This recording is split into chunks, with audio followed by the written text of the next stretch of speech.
Baik,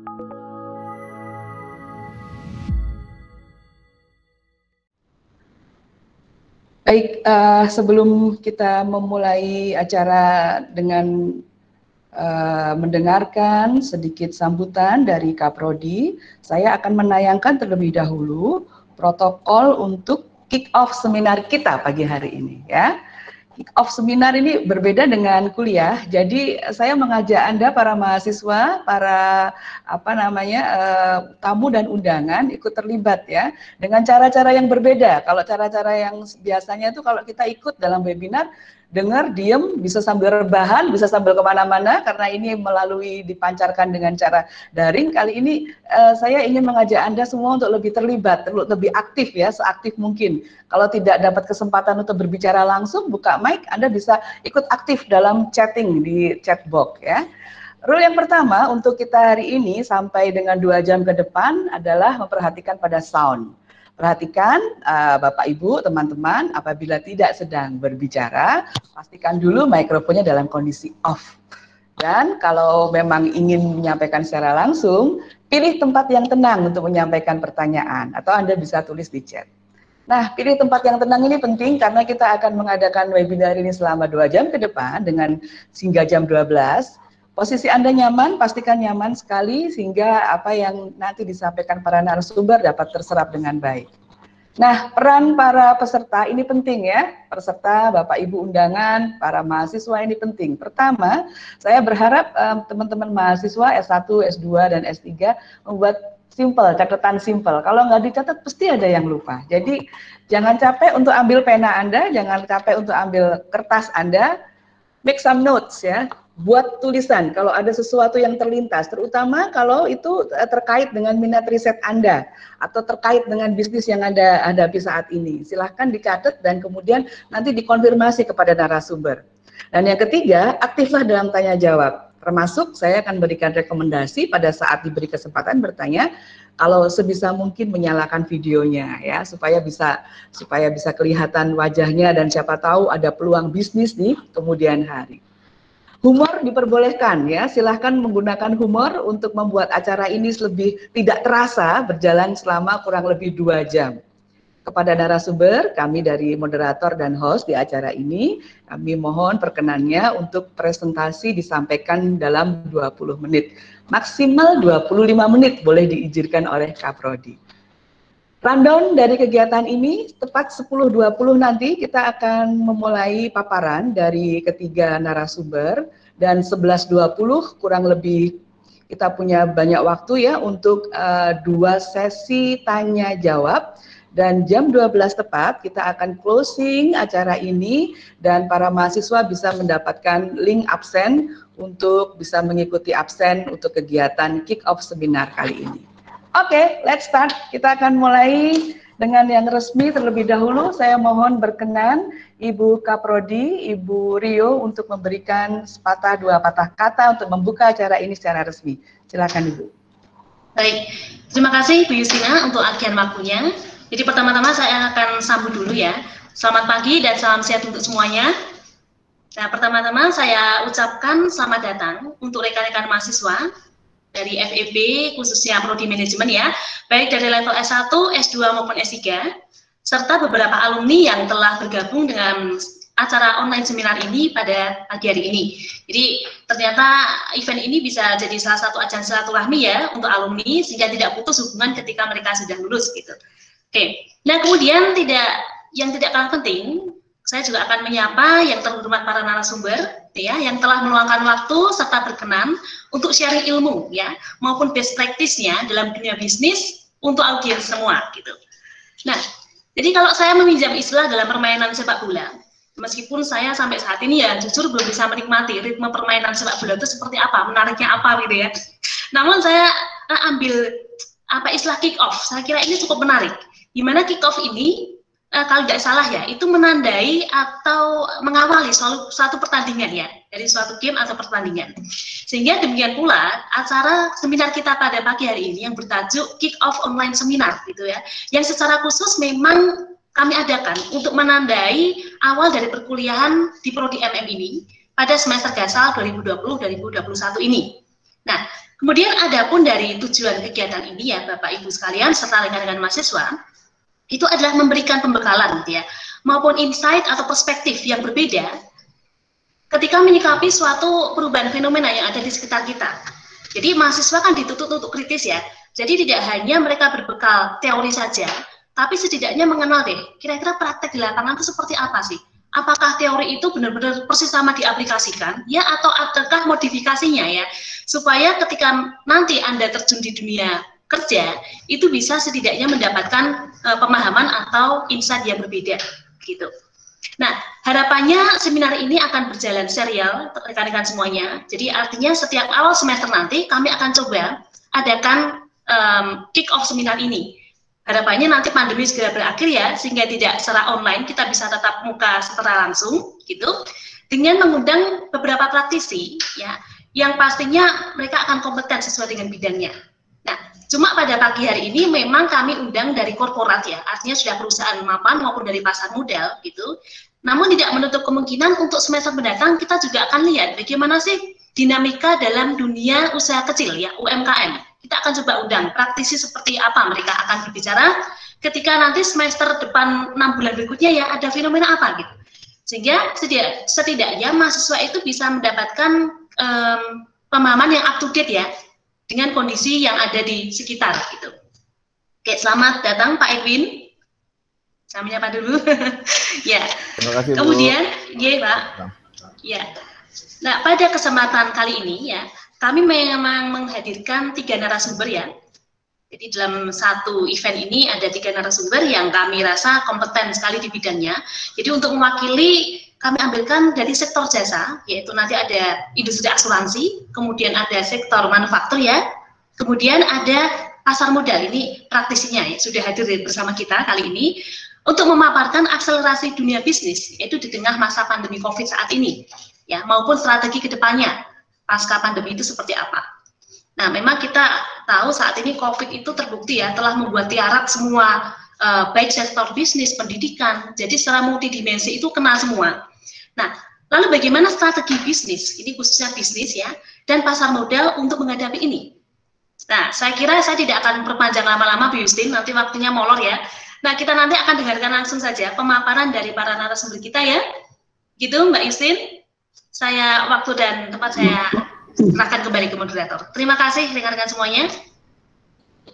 Terima kasih Ibu Dr. Maria Riorita, SEMM, Kaprodi Magister Manajemen FEB UKSW. Dan dengan demikian secara resmi kita sudah bisa memulai kick off seminar kita pagi hari ini, bagaimana untuk unggul di tengah krisis, akselerasi dunia usaha dan investasi di masa dan pasca pandemi COVID-19 ini. Kalau dilihat dari judulnya, ini adalah sangat menjanjikan ya. Artinya ada semangat, ada usaha, dan ada sesuatu yang bagus sekali di depan, baik pada masa krisis ini, ketika banyak sekali perusahaan yang slowing down gitu ya. Judul ini memberikan semangat, judul ini ingin mengatakan bahwa hey, masih ada peluang di sana, masih ada harapan, baik pada saat pandemi hingga nanti setelah pandemi. Nah, saya harus menyampaikan dulu profil ketiga narasumber kita, nanti masing-masing juga akan memperkenalkan diri ya. Yang pertama ini adalah Bapak Kandidat Dr. Edwin Sebayang ya. Beliau ini Head of Retail and Research serta Ketua Umum Asosiasi Analis Efek Indonesia dari Pasar Modal. Keseharian beliau juga Head of Research di MNC Sekuritas. Punya banyak sekali sertifikasi profesional dari pasar modal. Dan nanti beliau akan menyampaikan topik mengenai bagaimana unggul di tengah krisis, investasi di masa dan pasca pandemi COVID-19. Topiknya begitu luar biasa, nanti slide-slide-nya akan membawa Anda semua pada begitu banyak data yang bisa diserap dan bisa digunakan untuk mendukung riset ataupun bisa mendukung bisnis ya. Yang kedua, narasumber kita adalah Pak Dodo, nama lengkapnya adalah Pak Sasongko Adi Widodo ST, Ajun Ahli Asuransi Indonesia Kerugian AAAIK. Beliau adalah Branch Manager dari PT Asuransi Sinarmas dan Ketua Paguyuban Sinarmas Jawa Timur. pendidikannya beliau adalah dari UKSW, Sarjana Teknik jurusan Elektro UKSW, dan riwayat pekerjaannya enggak jadi manajer. Jadi kita banyak belajar dari Pak Dodo mengenai topiknya dari sudut pandang asuransi. Dan yang ketiga, yang tidak kalah seru, ini beliau adalah seorang konsultan dan juga praktisi pada perusahaan manufaktur, adalah Pak Fajar Parmonangan Sinaga dari Bandung yang akan menyampaikan topik mengenai perusahaan yang adaptif. Baik, kita bersyukur kita maju beberapa menit, 10.13 pada saat ini dari jadwal 10.20. Saya akan berikan kesempatan yang berharga ini kepada Pak Edwin Sembayang terlebih dahulu untuk menyampaikan paparannya dalam kurun waktu kurang lebih 20 menit ya. Pak Edwin, saya mau sapa Bapak dulu karena belum menyapa. Apa kabar Jakarta di PSBB gelombang kedua? Wah, Jakarta ini lagi orang banyak sekali ketakutan ya, karena tiap hari ya ada ribuan orang yang kena COVID, Ibu ya, sehingga sekarang orang lebih memilih untuk tinggal di rumah ya. Kita lihat bagaimana antrian dari ambulans yang masuk ke Wisma Atlet ya, dan hampir seluruh rumah sakit sekarang di Jakarta itu penuh, baik ICU, HCU ya, maupun kamar biasa ya. Kalau itu rujukan, tapi kalau rumah sakit swasta itu ngeri Bu sekarang di sini. Maka jangan sampai kena COVID tapi masuk juga rumah sakit swasta. Karena minimal itu bisa harus siapkan sekitar 100 juta. Jadi beberapa teman saya tuh kena kemarin COVID ya, sampai dia harus diinfus, ada namanya satu obat Gamunax. Itu satu botol tuh 8,6 juta. Dia butuh sekitar 30 botol. Jadi sehat sih sehat Bu ya, tapi begitu dia keluar dari rumah sakit, kantongnya berdarah-darah Bu, robek. Karena apa? Dia harus bayar kurang lebih sekitar 500 jutaan. Nah itulah Bu sekarang kondisi yang terjadi di Jakarta sekarang Bu. Ya, luar biasa. Perkembangan ini tidak ada ya di dalam sosial media ataupun di berita mainstream ya, media, tentang apa yang disampaikan Pak Edwin ini ya, luar biasa. Nanti Pak Edwin akan menyampaikan banyak hal yang terkait dari sudut pandang pasar modal dan bisnis. Terima kasih Pak. Itu memang sebuah warning ya dari Jakarta, di mana PSBB yang kedua ini meskipun banyak tentangan, tapi berdasarkan dengan paparan informasi Bapak tadi memang mungkin sudah waktunya, memang sudah tidak bisa lagi ditunda untuk PSBB yang kedua ini. Ya. Dan kita bersyukur kalau Anda di tempat yang masih oranye atau hijau atau kuning, bersyukur dan puji Tuhan semuanya dapat berjalan dengan lancar, tetapi tolong jangan lengah. Pak Edwin, the screen is yours. Yes. Teman-teman silahkan ditayangkan materi Pak Edwin dan kita akan mulai mendengarkan dan menyimak paparan beliau. Baik, terima kasih Ibu ya. Jadi saya kasih sedikit sharing ya Bapak Ibu ya, materi saya ya, dan ini memang sekarang lagi benar-benar hangat ya, dan ini sebetulnya jarang sekali kita bisa mengalami dalam situasi sekarang. Jadi kalau menurut saya kita ini sebetulnya sekarang lagi mendapat durian runtuh ya. Kenapa saya bilang mendapat durian runtuh? Karena apa? Kalau kita mengerti, kalau kita bicara dari sisi investasi, kalau kita bisa mengerti situasi-situasi sekarang ya, ini seperti kita akan masuk ke pesta. Pesta, market mengatakan kita dapat ya, tetapi kita harus ingat mana terkena dampak, mana nanti dapatkan keuntungan dari kejadian ini ya. Mohon disayangkan materi saya, Ibu. Next, Pak. Next, Dek Damar. Next. Beliau adalah kandidat doktor dari UKSW di bidang keuangan. Ya, pengalamannya dulu juga S1-nya ternyata dari UKSW pula. Kita cukup bangga nih dengan alumni, karena S2 beliau dari United Kingdom, University of Exeter di United Kingdom. Dengan GPA-nya tuh tinggi sekali, 3,70 ya, mendapatkan prestasi yang luar biasa di kampus di benua yang lain, belahan benua yang lain di bumi ini. Sampai dengan hari ini beliau adalah memimpin pusat riset dari MNC Sekuritas. Ya.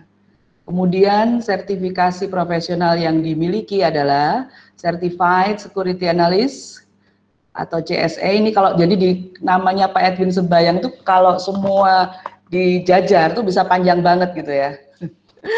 Koma CSA, koma CIB gitu ya. Dan juga professional activities-nya adalah Haircut Member of Clearing Penjaminan Efek Indonesia. Dan kita juga bisa baca di sana beliau adalah ketua dari Indonesian Stock Analyst Association atau AAEI. Saya akan cek sekali lagi Pak Edwin. Halo, are you with us? Tunggu, kita lihat. Ini bersamaan dengan PSBB di Jakarta kah yang kemudian mempengaruhi sambungan ya? Ya, Ibu Kaprodi, Ibu Burio.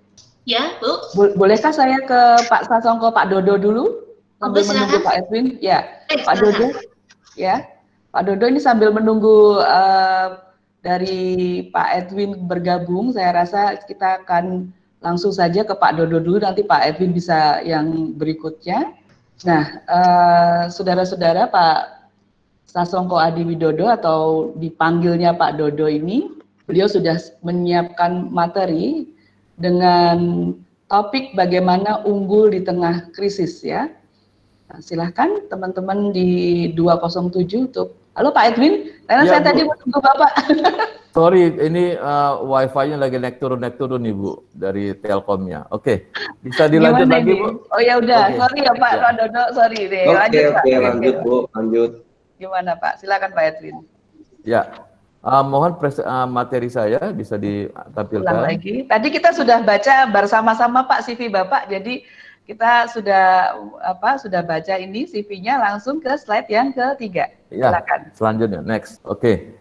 Ya, yang jadi masalah sekarang Bapak Ibu ya, yang terjadi saat ini adalah kita itu sedang terjadi penurunan itu, itu kita masuk masa depresi. Tapi mudah-mudahan dengan paket-paket stimulus yang pemerintah itu sedang jalankan, kita tidak masuk ke sana. Lalu yang menjadi ancaman juga adalah ancaman tentang resesi. Ya, next. Baik. Jadi Bapak Ibu kalau misalnya kita lihat, ya saya coba membandingkan bagaimana kondisi di tahun 98, 2008 dan 2020 ketika terjadi krisis-krisis tersebut. Ya. Nah, secara garis besar Bapak Ibu bisa melihat dari data makroekonomi, ya dan juga dari data-data perbankan. Sebetulnya tahun 2020 ini yang walaupun kata banyak orang kata wah kita akan masuk resesi, kita akan seperti ini. Sebetulnya kondisi kita tuh dibanding resesi tahun 2008, 2020 itu agak lebih bagus. Tetapi saya mau highlight sini dari sisi perbankan Bapak Ibu ya. Di situ ada loan to deposit ratio kita aja yang sekarang ini lebih tinggi ketimbang tahun 2008 karena sudah mencapai sekitar 97% ya. Nah, itulah kemarin kenapa pemerintah ya mereka membantu ke beberapa bank pemerintah dan beberapa bank BPD untuk nitipin dana triliun rupiah supaya mereka bisa tetap menyalurkan dana tersebut ya di tengah mungkin ada peningkatan dari NPL dan perbankan tersebut. Selanjutnya, nah inilah yang sebetulnya sekarang menjadi momok yang menjadi masalah besar bagi perekonomian Indonesia. Jadi bukan hanya mempengaruhi perekonomian Bapak Ibu, tetapi juga adalah perilaku daripada investor yang berubah. Jadi kalau misal kita lihat ini dan kita nggak ngerti kapan ini berakhirnya, ya. Karena ada ada suatu penelitian dari ahli epidemiologi dari Universitas Indonesia dia mengatakan di akhir tahun 2020 ada sekitar 500.000 orang yang akan terjangkit daripada COVID. Dan kalau kita lihat sekarang mortality rate itu sekitar 4%, berarti akan ada, mohon maaf, 20.000 orang yang meninggal di akhir tahun 2020. Sekarang aja sudah mendekati 10.000 ya. Tetapi kita nggak ngerti sekarang kita itu lagi di wave 1 atau wave 2 ya. Kalau di Eropa, di Amerika kita jelas sekarang mereka sudah berakhir masuk wave 1, dia takut nanti di masa winter ya itu terjadi wave 2 karena masuk musim dingin. Tetapi di Indonesia kita nggak ngerti, kita tuh di masa wave berapa ya. Nah ini sebetulnya yang jadi sekarang perhatian daripada para investor, karena apa? Karena kita tahu ini mempengaruhi juga pada pendapatan Indonesia. Bukan, tapi juga bisnis. Bisa dibayangkan ada 58 negara di dunia ini sekarang melarang orang Indonesia masuk ke dalam negara mereka. Itu artinya apa? Ada 58 negara juga yang mereka melarang, ya kan, penduduk mereka masuk ke Indonesia. Bisa dibayangkan untuk daerah-daerah pariwisata seperti Bali, ya, yang jadi salah satu sumber devisa negara kita, itu berapa orang menjadi sekarang menganggur, berapa orang mereka sekarang tidak beroperasi dan segala macam. Ya, jadi ini adalah salah satu permasalahan besar bagi ekonomi Indonesia. Selanjutnya. Nah, kalau kita lihat Bapak Ibu, ya berdasarkan pengalaman di banyak negara. Jadi industri-industri atau mungkin sektor-sektor yang banyak terkena itu adalah sektor-sektor yang berhadapan langsung, bertatap muka langsung. Seperti traveling, transport, construction, ya, itu banyak kena dampak Bapak Ibu, ya. Kita tahu ada sekarang sekitar 1.500 hotel, ya, yang siap untuk dijual, ya. Kita tahu juga untuk mengatasi hal tersebut, beberapa hotel sekarang mereka orang kena COVID, seperti apa, lalu hotel kamar-kamar mereka untuk orang kena COVID yang sekarang ada di Jakarta. Next. Kita bisa nanti untuk Pak Edwin mungkin bisa koneksi internet mungkin akan lebih mudah kalau ini boleh nih khusus untuk Bang Edwin aja di-off-kan videonya sekali. Kalau videonya off barangkali bisa lebih lancar nih Bang. Halo Pak Edwin. Ya belum ya. Ini kita bisa lihat nih ya, livelihoods have been susah nih, ada kesulitan ya. Nanti kita nunggu ada data-data di sana yang kita bisa lihat sambil menunggu Pak Edwin bergabung. Bu Rio barangkali bisa cerita sebentar dari data ini sambil menunggu Pak Edwin lagi. Kita tunggu saja Mbak, sebentar Mbak. Ya, kita tunggu ya. Saya silakan diperbesar datanya supaya kelihatan. Pak Edwin akan rejoin dan kita nanti bisa suggestion beliau untuk videonya boleh off nih khusus buat Pak Edwin yang di Jakarta nih ya, karena PSBB kedua nih. Mungkin ada hubungannya juga secara nggak langsung. Ya, mungkin nanti bisa lebih dipersingkat saja Mbak untuk Pak Edwinnya ya. Halo. Yes. Halo Pak. Mohon maaf ini ya bisa saya lanjut? Silakan Pak. Jadi ya. terputus-putus terus. Ya Bapak, waktunya tinggal 10 menit ya Pak ya. Mohon maaf ya. Silakan baik. Pak. Ya nggak apa-apa. Oke, next slide coba Mas. Mas Damar, yuk. Nah ini. Oke. Nah ini ada jadi kalau misalnya saya lihat Bapak Ibu ya, jadi sekarang bagaimana kita mengatasi recovery daripada ekonomi tersebut itu harus dilihat dari 3 sisi ya. Jadi seperti piramida, ada families, ada firm, ada banks ya. Jadi itulah kenapa paket stimulus yang dilakukan pemerintah tersebut disebut ya families, firm dan bank ya. Next. Bapak sebelum mulai ini sama videonya bisa di-off-kan Pak. Siapa tahu lebih lancar dengan meng-off-kan video. Oke, silakan ya. Pak. Oke, next. Ya. Next ya. Next. Oke, nah kalau kita lihat di dalam kenyataan sekarang Bapak Ibu ya, dari supply dunia usaha itu mengalami penurunan. Kita lihat dari impor mengalami penurunan, lalu kita lihat semen mengalami penurunan, kita lihat dari penjualan mobil mengalami penurunan ya. Jadi kalau kita lihat dari Astra Internasional ya, mereka sudah mengatakan tahun ini penjualan mobil akan turun kurang lebih sekitar 40 sampai 45%. Gaikindo mengatakan 40 sampai 50% ya. Selanjutnya, lalu kita lihat dari posisi permintaan juga mengalami penurunan Bapak Ibu ya. Kita lihat dari Consumer Confidence Index mengalami penurunan. Kita lihat juga inflasi mengalami penurunan. Ini sebetulnya nggak bagus kalau inflasi kita mengalami penurunan. Karena apa? Di situ secara implisit berarti orang ragu untuk melihat masa depan. Jadi orang tidak mau membelanjakan. Ya, next. Oke, nah kalau kita lihat Bapak Ibu, ini kan kemarin sempat di PSBB tahap pertama ya. Kita lihat memang dari year to year ya, itu year on year itu mengalami penurunan kayak transportasi udara internasional, transportasi udara domestik ya dan segala macam. Tapi ketika kemarin mulai direlaksasi Bapak Ibu ya, kita lihat dari bulan Mei, Juni dan saya perkirakan itu berlanjut ke Juli sampai Agustus, ini kayaknya agak sedikit meningkat ya. Jadi ada peningkatan Mei Juni sekitar 54% untuk internasional traffic ya, lalu juga untuk domestik mengalami kenaikan signifikan sekali. Jadi kayak orang baru lepas dari rumah mereka kayak jalan-jalan ya, kayak seperti transportasi udara naik 791% dan selanjutnya ya. Next. Lalu kita lihat ada kegiatan ada perbaikan ya di kegiatan produksi. Bapak lihat dari sore indeks dari kemarin sampai nanti Agustus itu perbaikan ya. Kita lihat ya itu terus mengalami ya. Ya, sayang sekali ya Pak Edwin terputus lagi koneksinya. Ya, kita tunggu beberapa menit sambil disesuaikan waktunya. Kalau masing-masing narasumber mendapatkan jatah 20 menit, nanti kami akan menyampaikan materi ini ke Bapak Ibu peserta ya. Nanti akan disampaikan untuk materinya sehingga bisa dipelajari lebih lanjut dan nanti bisa tanya jawab ya berkenaan dengan kapasitas Pak Edwin ini untuk materi ini. Beliau dari pasar modal dan juga perbankan. Nanti dari sudut pandang makroekonominya, Anda yang mengikuti dan ingin tertarik untuk mendiskusikan, silahkan mulai bisa dituliskan di kolom chat pertanyaannya, nanti bisa dijawab oleh Pak Edwin ya.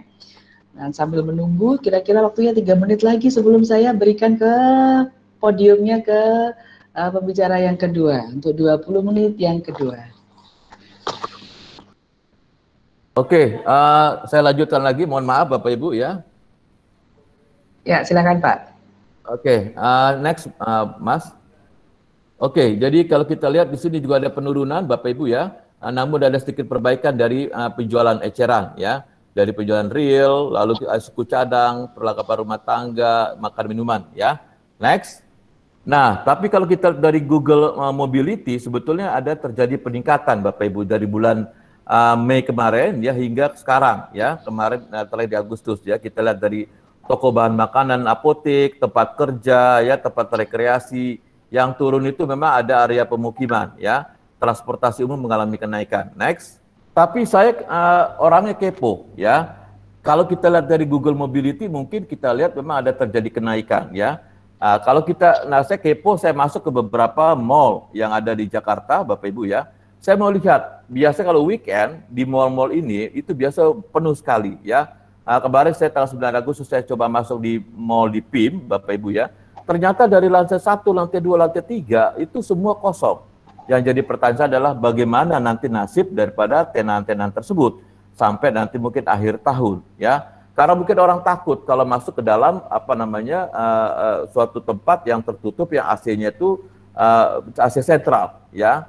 Jadi kita lihat itu di minggu aja kosong seperti ini di Pondok Indah Mall. Selanjutnya, seminggu kemudian saya juga coba masuk ke Cibubur Trans Studio Mall. Begitu juga di atas kita lihat tempat makanan itu tutup semuanya ya, sepi pengunjung ya. Lalu saya juga ke bawah, kita lihat dari metro, dari mana segala itu pun mengalami tetap tidak ada pengunjung ya. Jadi kelihatan memang orang itu belum berani masuk ke mall-mall. Jadi jadi masalah ke depannya ya. Next.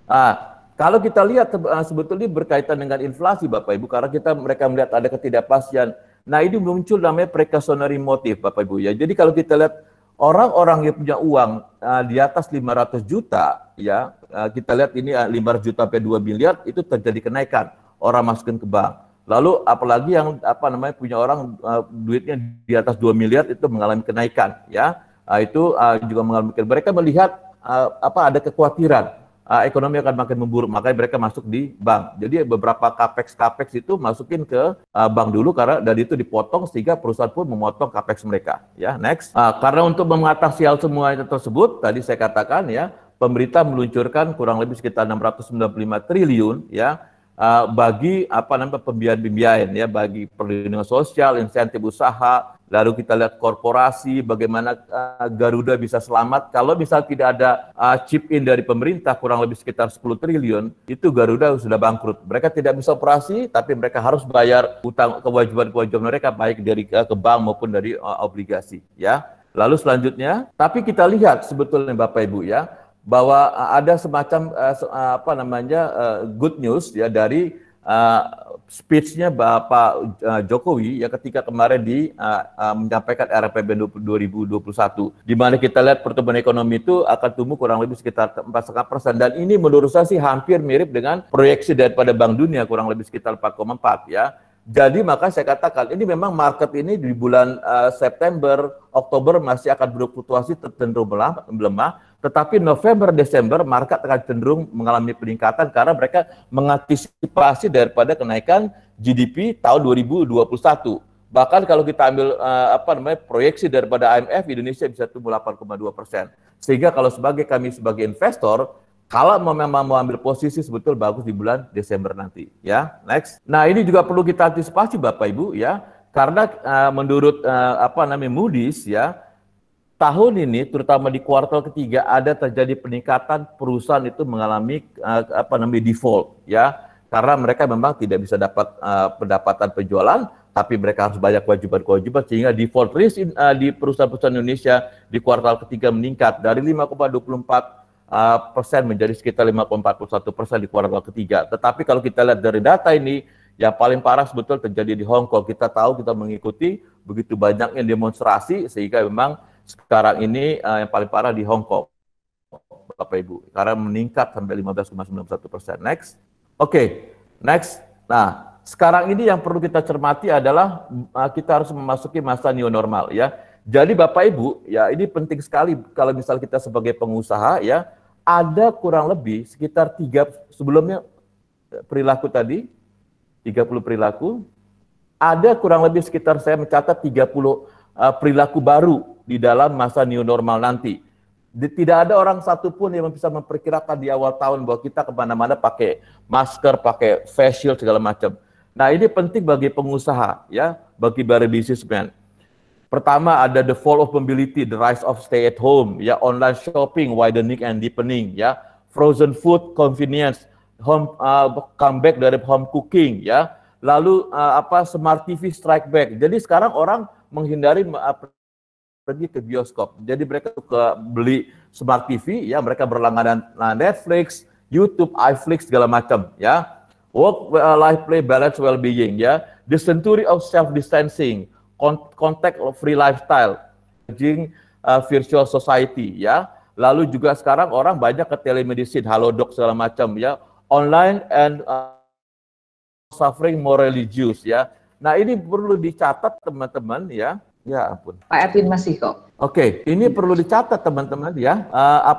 Bagi para businessman, ya. Ini perlu dicatat bagi para businessman tentang perubahan perilaku daripada di dalam new normal tersebut, ya. Selanjutnya. Oke, Pak Edwin. Aduh, ampun. Pak Edwin masih, silakan. Pak Edwin, kami masih dengar suaranya aduh tadi.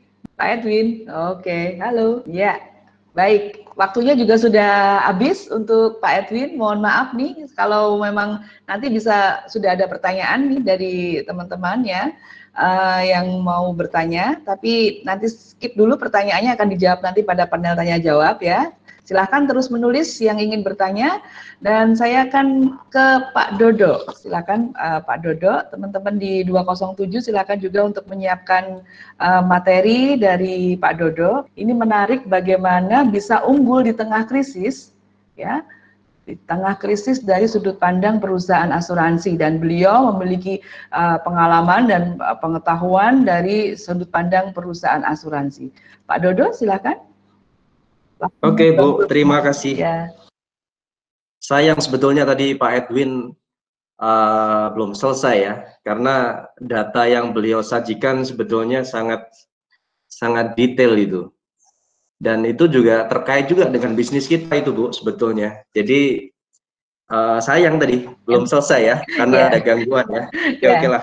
Antri poinnya, ya. Ya, baik, pas. Kalau tadi Pak Edwin memaparkan data yang begitu banyak dan juga detail, kalau saya mungkin nanti kita dari sisi praktisnya aja, ya. Saya dari sisi praktis di market, terlebih bagaimana kita create market sama menyikapi kondisi pandemi ini terhadap bisnis kita di insurance, ya, general insurance. Next, Bu. Ya, silakan next. Mungkin sekilas akan saya sampaikan dulu posisi perusahaan kita di Sinarmas seperti apa. Nah, kita merupakan bagian dari Sinarmas Group. Kita berada di financial services, ya. Tepatnya saya ada di general insurance. Nah, ini adalah beberapa pilar bisnis Sinarmas Group. yang saat ini masih jalan ya di Indonesia, dan kita berada di segmen bisnis financial services, bagian dari financial services. Oke, next Bu. Next. Oke, next. Ya, ini sekilas saja kantor pusat kita di Jakarta. Oke, bisa next saja Bu mungkin. Oke, tadi dipaparkan juga Pak Edwin ya, kalau situasi sekarang ini memang siapa sih yang terbayang kalau kita bakal jalan-jalan pakai masker, jalan-jalan pakai face shield, dan itu memang berimpact pada hampir semua lini usaha ya. Di situ saya ada gambar yang menunjukkan nasib dunia usaha di tengah pandemi corona ini. Ada yang tertekan, ada yang bertahan, dan ada yang naik. Ya, tadi disampaikan juga sebenarnya ada peluang juga di sini. Nah, nanti akan saya coba paparkan juga posisi kita bagaimana sebetulnya untuk asuransi Sinarmas atau industri asuransi dalam menghadapi pandemi ini. Karena basically kita juga sangat kita mungkin berada di level bertahan ya, karena kita juga omset turun, cuman kita di bisnis insurance ini kita perhitungan laba rugi kita based on yearly basis. Jadi kita masih punya cadangan premi dari penutupan kontrak-kontrak di tahun-tahun sebelumnya yang bisa kita kelola di tahun ini maupun tahun berikut-berikutnya. Jadi kalau tertekan sekali tidak, tapi saya bilang posisi insurance ini lebih ke bertahan ya. Bertahan, tinggal bagaimana perusahaan asuransi ini menyikapi situasi bertahannya ini gimana. Kalau tadi Bu Rio bilang kick off kaitannya sama sepak bola ya. Nah, ini kita juga polanya juga bertahan dengan serangan balik ya. Artinya kita tetap bertahan, tapi bagaimana kita juga terus mencari celah sama jalan agar kita bisa survive, dan misalnya growth pun kita berharap masih bisa growth walaupun mungkin single digit ya growth kita ya. Oke, next Bu. Nah, oke. Nah, apa sih dampak pandemi di industri asuransi yang paling signifikan? Yang pertama pastinya omset kita ya. Penurunan premi ini sangat signifikan sekali. Tadi Pak Edwin sampaikan bahwa Gaikindo turun sampai 40%. Nah, itu kebetulan kalau kita bicara perusahaan kita, asuransi Sinarmas, vehicle insurance ini salah satu portfolio terbesar kita. Jadi kita ada 3 portfolio terbesar di asuransi Sinarmas. Yang pertama property insurance, kedua vehicle insurance, dan ketiga health insurance. Nah, porsi vehicle insurance atau asuransi kendaraan bermotor ini porsinya cukup besar di asuransi Sinarmas. Makanya dengan kondisi market otomotif yang tadi disampaikan turun sampai 40%, itu pukulan berat buat kita. Dan kemudian apalagi yang jadi dampak pandemi ini? Yang pasti industri akan mengalami penurunan profit bila memang apa yang sudah kita kerjakan tadi, yearly basis yang kemarin kita raih itu tidak bisa kita kelola atau tidak bisa kita kembangkan dengan baik. Kemudian dampak berikutnya adalah risiko bisnis yang meningkat. Karena banyak klien-klien kita, baik corporate, leasing company, banking, itu juga mengalami penurunan bisnis yang luar biasa ya. Jadi risiko bisnis juga semakin meningkat dalam situasi pandemi ini. Kemudian yang cukup serius harus kita cermati dalam situasi pandemi ini adalah potensi klaim yang meningkat untuk beberapa segmen bisnis atau segmen produk tertentu. Karena kalau klaim di insurance ini memang kita yang khawatir adalah satu memang risiko bisnis itu sendiri, kedua adalah moral hazard ya, moral hazard dari klien-klien kita yang mencoba mengambil keuntungan di situasi yang sulit. Itu yang memang nanti harus kita antisipasi dan kita cermati dalam setiap kita melakukan penutupan atau mereview klien-klien kita yang sudah eksis. Nah, oke. Ini saya paparkan beberapa strategi yang kita lakukan di asuransi Sinarmas terkait bagaimana kita menyikapi atau mencoba bertahan agar premi ini tetap bisa kita peroleh sesuai dengan ekspektasi ya, meskipun juga kita di masuk semester 2 bulan Juni nasional kita sudah lakukan review target baik profit maupun premi, kita turun sampai 20% dari target 2020 yang di awal sudah kita canangkan. Ya, sebetulnya itu target yang challenging sekali karena di industri insurance ini juga informasinya turun di atas 20%, dan juga beberapa market yang captive kita turun di atas 20%.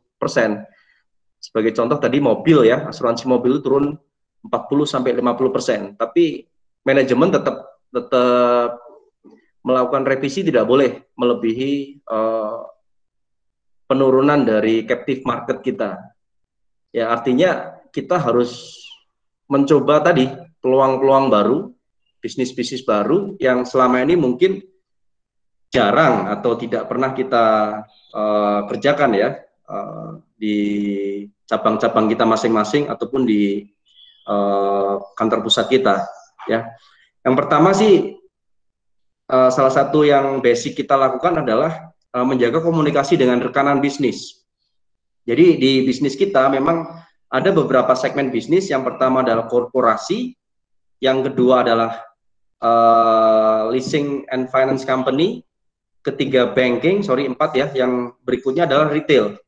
Nah, porsi paling besar dalam bisnis kita ada di korporasi dan banking sama leasing company. Padahal tadi disampaikan bahwa banking, leasing, kondisi tertekan. Nah, mau nggak mau, apa yang sudah ada dan posisinya turun drastis ini, mau nggak mau, harus kita sikapi dengan mencari peluang yang lain. Tadi dengan korporasi yang saat ini masih belum maksimal, kita lakukan penetrasi cukup gencar ya di korporasi dengan mengambil beberapa kebijakan-kebijakan yang kita berikan ke segmen korporasi kita. Ya, kedua, kita lakukan penetrasi produk baru yang tidak terdampak COVID. Di sini ada beberapa segmen bisnis yang tadi saya sampaikan di awal bahwa ada perusahaan yang masih justru berkembang dalam situasi COVID ini. Tadi disampaikan Pak Edwin kayak online, terus juga kesehatan, rumah sakit, terus juga PNS-PNS yang tidak terdampak dalam COVID ini bisa menjadi sasaran baru kita, termasuk produk-produk baru yang memang harus kita create, Bu. Jadi poinnya sih how to create demand dan how to create new product agar bisa diterima di masyarakat ya. Salah satunya kita munculin, Bu, namanya pet insurance, asuransi kucing dan anjing. Itu kita mungkin yang pertama ya. Jadi ya kita masing-masing personal di Sinarmas baik dari level bawah sampai tinggi diminta untuk kasih breakthrough. Bagaimana ide-ide gila kita bisa dimunculin, entah itu di ACC atau enggak, it's okay. Tapi paling enggak kita bergerak semua dalam satu frame yang sama. Ayo, come on, kasih breakthrough apa aja nih ke perusahaan. Mana yang cocok, mana yang oke, kita eksekusi. Nah, kemarin kita ada asuransi pet insurance, itu juga animonya lumayan. Ya, paling nggak bisa menambah sisi kekurangan kita, sisi kekurangan premi kita. Kemudian sekarang yang lagi happening asuransi sepedaan ya. Semua orang nggak ada yang nggak pakai sepeda sekarang. Nah, 2 minggu yang lalu kita munculin asuransi sepeda. Ya, kita baru proses pendaftaran ke OJK, mungkin launching bulan depan ya untuk resminya. Tapi kita sudah grill ya, kita sudah pasarkan ke toko-toko. Terus kita coba bikin bundling produk dengan toko sepeda. Ya paling nggak itu salah satu cara saja untuk bagaimana kita create market baru ya, dengan melihat kondisi sekarang yang happening apa nih, yang memang dari sisi bisnis menguntungkan apa nih. Nah, Itu mungkin poin kedua. Terus poin ketiga, mungkin korelasinya sama ya, kita pengembangan produk baru, sebagian sudah saya jelaskan tadi. Keempat, kita memaksimalkan online marketing. Satu, memang kita ada SOP bahwa sebisa mungkin kita berkomunikasi dengan klien kita, dengan korporasi klien kita, semua kalau bisa by online sekarang. Karena memang ya itu protokol dan pilihan yang paling tepat sebetulnya. In case memang harus ketemu, ya kita harus lakukan protokol yang ketat ya, bertemu dengan klien kita. Kemudian berikutnya kita segmentasikan dulu nih market mana yang tidak terdampak. Ya, mungkin dari teman-teman mahasiswa atau ada Bapak Ibu pebisnis sendiri juga pastinya sudah lakukan ini nih. Segmen mana nih yang nggak terdampak? Kita mau jualan di situ. Karena di situ masih ada duit, kasarnya gitu ya. Di situ masih ada peluang. Kalau kita bicara bisnis. Nah, kita segmentasi nih market mana yang tidak terdampak. Contoh di market kesehatan, obat-obatan, itu justru demand mereka kan naik tinggi kan. Nah, kita coba lakukan beberapa produk yang kita coba bundling dengan industri itu. Itu salah satu contohnya ya, terkait prioritas segmen market yang tidak terdampak. Saya kasih contoh satu lagi, kita juga tadi bank, leasing, ini juga tertekan juga. Mereka juga punya strategi yang bisa kita jalankan dengan bareng-bareng. Jadi ada juga program salah satu leasing rekanan kita yang khusus untuk segmentasi dokter. Jadi segmentasi dokter ini kita kasih bunga yang spesial dengan insurance rate yang spesial. Kita tawarkan produk untuk kredit ke mereka. Itu salah satu contoh. Artinya di sini memang perusahaan memapping nih industri mana yang memang tidak terdampak COVID atau mungkin dalam situasi COVID ini justru marketnya naik. Nah, itu yang kita coba masuk. Berikutnya relaksasi payment. Relaksasi payment ini juga dilakukan ya di industrial, di financial industri ya, bank, leasing, hampir semua leasing memang selain kebijakan pemerintah wajib memberikan relaksasi. Di insurance pun sama, walaupun tidak diatur ya, OJK pun tidak mengatur relaksasi payment, tapi perusahaan kita lakukan. Jadi kita juga create produk juga. Selama ini kalau produk kita semua yearly basis, jadi bayar 1 tahun. Tidak ada yang bisa 3 bulan. Nah, dengan kondisi pandemi ini kita mau nggak mau harus adaptasi situasi klien kita.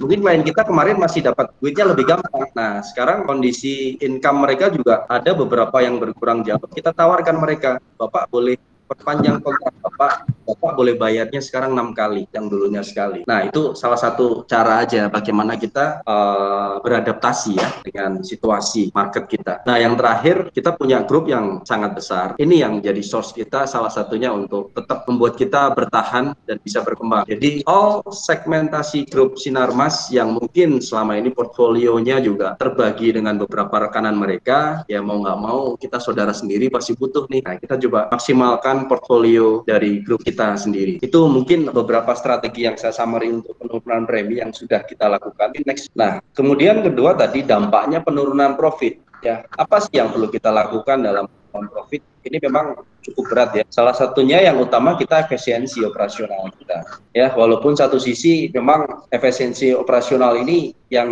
paling cepat untuk merecovery salah satunya adalah pengurangan tenaga kerja memang ya. Walaupun itu sebetulnya choice terakhir. Tapi kita di asuransi Sinarmas ya memang kita untuk pengurangan kontrak, karyawan kontrak dan tenaga kerja, terutama karyawan kontrak ya. Memang saat pandemi muncul mungkin sekitar 20% ya, kita harus tidak memperpanjang karyawan kontrak kita. Tapi satu sisi kita kembali menawarkan ke beberapa karyawan kontrak kita untuk menjadi mitra. Jadi kita memang fixed cost kita hilangkan. Kita pakai variable cost untuk karyawan ini sesuai dengan kinerja mereka. Jadi beberapa karyawan kontrak kita lakukan tidak perpanjangan kontrak, tapi kita tawarkan sebagai mitra. Di sini fungsinya karyawan yang sebagai mitra kita tidak gaji mereka, kita gaji based on performance mereka.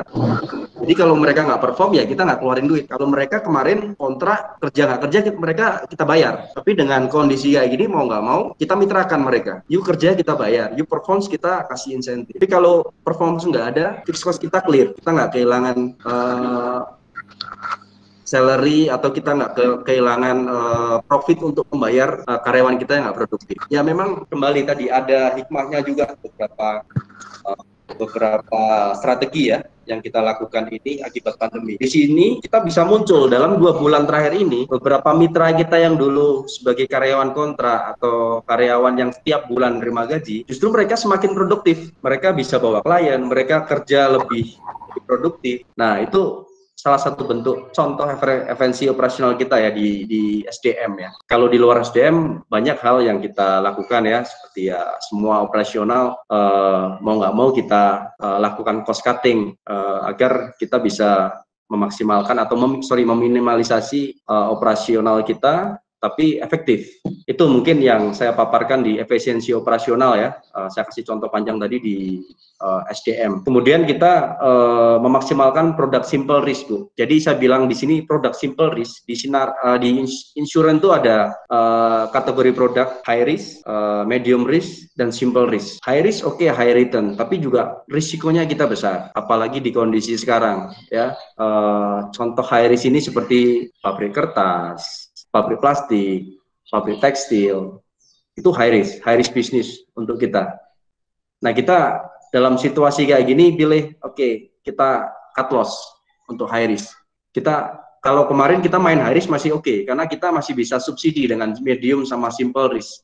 Tapi dengan kondisi kayak gini kita nggak berani gambling. High risk mau nggak mau kita singkirkan dulu. Kita fokus di medium sama simple risk bisnis. Nah itu yang kita lakukan, karena ya secara aktuaria simple risk ini mendatangkan profit buat kita. Jadi mau nggak mau kita benar-benar merubah nih portfolio bisnis kita yang semula mungkin komposisi high risk-nya lebih besar, sekarang dikecilkan, bahkan kalau bisa dihilangkan. Karena ada case-case tertentu kita tetap harus makan high risk itu, terkait korporasi, terkait banking. Cuman sekarang pilihannya kalau bisa hilang dulu deh high risk, karena kaitannya dengan profit. Karena kalau nggak profit, karyawan kita juga nggak dapat bonus. Nah, itu kaitannya dengan profit terkait memaksimalkan produk simple risk. Oke, next. 3 menit lagi, Pak. Oke.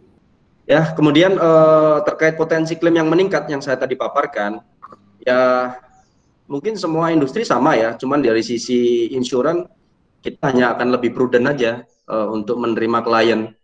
Ya, karena kita seperti yang saya sampaikan tadi, takutnya kita menerima klien yang moral hazardnya nggak bagus nih.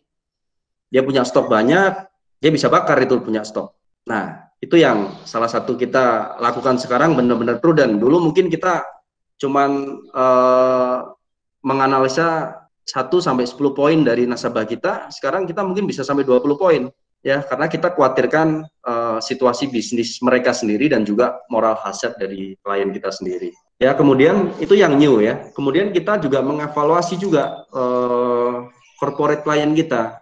Ya, bagaimana kondisi corporate klien kita, bagaimana klien kita yang memang secara size besar, bisnisnya masih oke apa enggak, kita bisa bantu di sisi mana. Itu yang kita lakukan. Jadi kita juga lakukan masukan untuk improvement risk juga buat corporate klien kita, agar ya risikonya yang tadi potensinya gede, dengan masukan kita paling nggak kita bisa menekan risiko yang akan muncul nanti. Next, Bu. Next.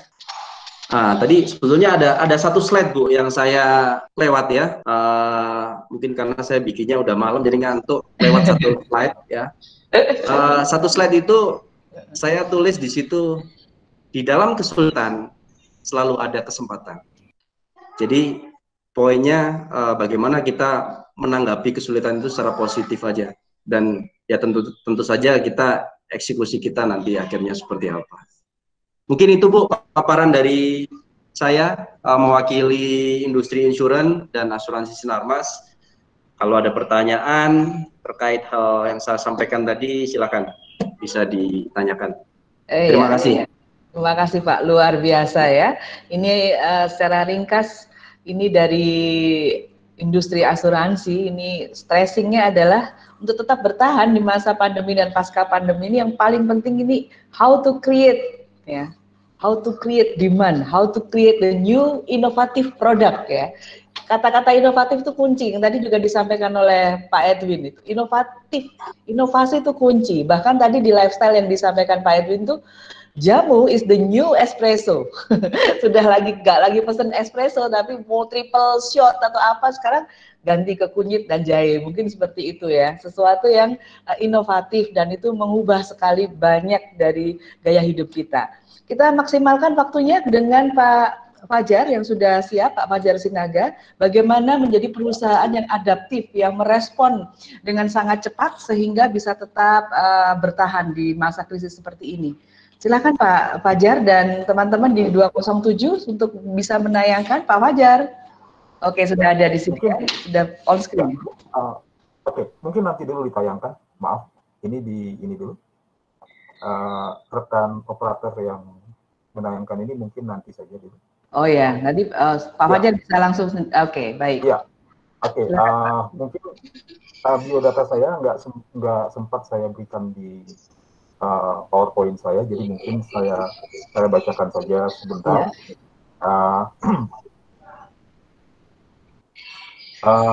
Saya menyelesaikan S1 saya di ITB, kemudian melanjut ke S2 di perguruan tinggi yang sama, di Teknik Manajemen Industri, yang fokus kajiannya adalah teknoekonomi. Mungkin pengalaman kerja yang saya mau bagikan hanya yang di manufaktur saja. Jadi 12 tahun terakhir sampai tahun lalu, saya membantu di sebuah industri kulit sintetik yang berorientasi ekspor. Kemudian selama lebih kurang 2 tahun sempat membantu di Pindad sebagai analis produksi. Lalu kemudian di salah satu pabrik Nike di Bandung, membantu sebagai di bagian ekspor ya, membantu di bagian ekspor. Mungkin itu saja barangkali. Nah, ya perkenalan saya. Terima kasih sekali.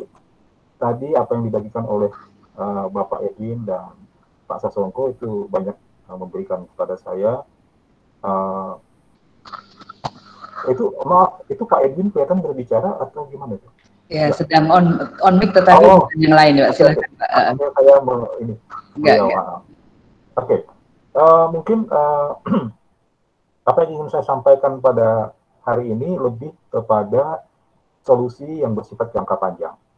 Jadi solusi itu lebih bersifat proaktif dan sekaligus challenge sebenarnya buat semua pelaku bisnis maupun non-bisnis. Ya, silakan ditayangkan. Untuk supaya koneksinya bagus, saya izin untuk mematikan video saya ya. Silakan Pak Fajar. Ya, okay. Ya, silakan rekan yang mengoperasikan PPT. Oh ya, maaf, mungkin untuk PPT saya cukup untuk setiap slide itu satu kali saja diklik ya. Nanti dia akan ini sendiri. Otomatis ya. Nah, baik. Oh, ya ini juga kelihatannya ada ini, tapi tidak apa-apa. Baik, apa yang saya sampaikan pada hari ini adalah satu pembelajaran saya dari hampir 20 tahun berkecimpung di dunia manufaktur, lalu kemudian saya melihat ada kebutuhan yang mengemuka pada dunia manufaktur kita, dan kemudian itu ketahuan justru sangat kentara ketika pandemi ini terjadi ya, pandemi yang sudah memasuki hampir 6 bulan atau lebih ya. Nah, kalau kita buat komposisi ringkas saja, semua perusahaan-perusahaan yang terkena dampak pandemi ini mungkin bisa kita komposisikan ke dalam 3 kategori ya. Kita membuatnya sebagai sebuah piramid. Jadi kalau piramid itu kan di bagian atas itu lebih kecil, kemudian makin ke bawah makin besar, kemudian paling bawah itu yang paling besar ya. Nah, yang paling atas itu adalah perusahaan yang saya kategorikan adaptif. Ya. Nah, yang adaptif itu sedikit sekali, mungkin di seluruh dunia baru puluhan barangkali ya, di Indonesia mungkin belasan, mungkin di dunia mungkin ratusan. Mereka terpengaruh, tapi kemudian mereka berinovasi seperti contoh yang ditemukan oleh Pak Sasongko tadi ya. Kemudian di bawahnya lebih banyak lagi adalah perusahaan yang mencoba untuk beradaptasi, tapi sebenarnya lambat. Lalu yang paling bawah, yang paling besar itu adalah yang sama sekali tidak adaptif. Lalu karena mereka tidak siap, postur SDM mereka belum berubah, lalu mereka nanti kita akan lihat banyak sekali yang menyatakan out of business, mungkin berhenti entah sampai kapan dan seterusnya. Oke, next. Iya, mungkin sebelum saya memulai paparan saya, mari kita perhatikan dulu satu quote dari seorang pakar manajemen pada tahun 94. Dia menulis buku A Dynamic Theory of Organizational Knowledge Creation. Dia mengatakan seperti ini, setiap organisasi yang berurusan dengan lingkungan yang berubah, jadi seperti sekarang ini lingkungan yang sangat berubah, tidak hanya harus memproses informasi dengan efisien, tidak cukup, tetapi juga dia harus mampu menciptakan informasi baru dan pengetahuan baru dari informasi dan pengetahuan yang sudah ada. Informasi dan pengetahuan yang sudah ada itu ada di kepala setiap SDM, ya, ada di dalam benak mereka berupa pengalaman, berupa pengamatan, berupa skill, berupa yang membentuk keyakinan, yang membentuk sikap, dan seterusnya. Oke, next. Ya, masih dikatakan oleh orang yang sama, yaitu Nonaka, pengetahuan itu punya karakteristik memperbarui dirinya sendiri. Jadi dia sekaligus dihasilkan, diciptakan, tetapi dipakai. Yang membuat dia berbeda dari komoditi atau sumber daya alam misalnya, adalah kalau sumber daya alam itu kalau dipakai dia habis. Ya kan? Dia masuk menjadi produk, dia habis. Atau dia energi dipakai habis. Nah, sedangkan sumber daya pengetahuan ini yang nanti menjadi benang merah dari paparan saya, ini ketika dipakai, dia tidak habis, malah nilainya bertambah. Kenapa? Karena dipadukan dengan pengetahuan lain dan informasi yang relevan, dia bisa bersintesa menjadi pengetahuan baru yang siap dijadikan inovasi untuk menjawab perubahan pasar. Oke, next.